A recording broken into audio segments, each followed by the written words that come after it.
Hi, I'm Dr. Bertice Berry, and I need to tell you this story. I was about 2 or 3 years old, and I had gone to sleep. And in my dream, I had this beautiful doll. She was adorable and wonderful. And I realize now the doll looked exactly like me, but I fell in love with this doll. Not realizing that it looked like me, that it was me, but I fell in love with this doll. And I had an ice cream cone, and I was eating my ice cream cone and holding my doll tightly, eating my ice cream cone and holding my doll tightly. And it was the best thing in the whole wide world. And I woke up and I started screaming and crying because my doll and my ice cream cone were suddenly gone. And my mother came in and said, "What's wrong? What's wrong? What's wrong?" And I started crying. Somebody took my ice cream cone. Somebody took my doll. They were right here. I had my ice cream cone. I had my doll. They were right here. And somebody took my ice cream cone and somebody took my doll. And I can remember my mother holding my face and saying, "Oh, baby, you had a dream." And she was amazed that I had this dream and that I was aware of it, that I was cognizant of it because I was so young. But it was traumatizing to me because somebody took my ice cream cone and somebody took my doll. And she sat down and explained to me what a dream was. That when I go to sleep, I go to a place where everything was possible and anything I could imagine, I could see it.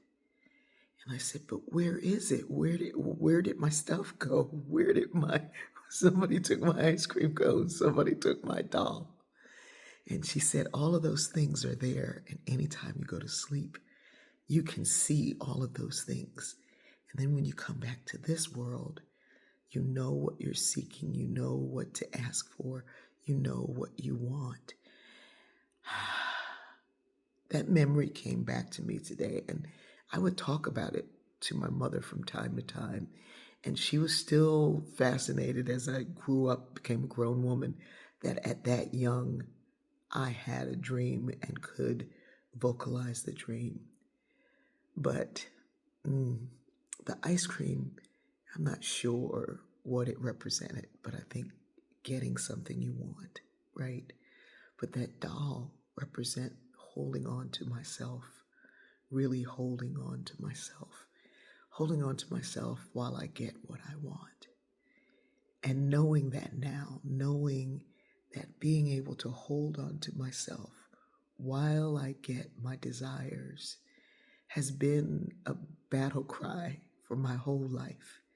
That to move into places and spaces and do things that I could only dream of while maintaining the sense of self, a self that believes in the Trinity, that walks a certain way through life, that lives a certain way, to hold on to that while I get what I desire. I think I know why my first dream came back to me today, and I hope you can remember your first dream. I hope you can get a hold of it and imagine what it represents to you now. I think I'm going back to sleep. I want to go see what it is. I love you.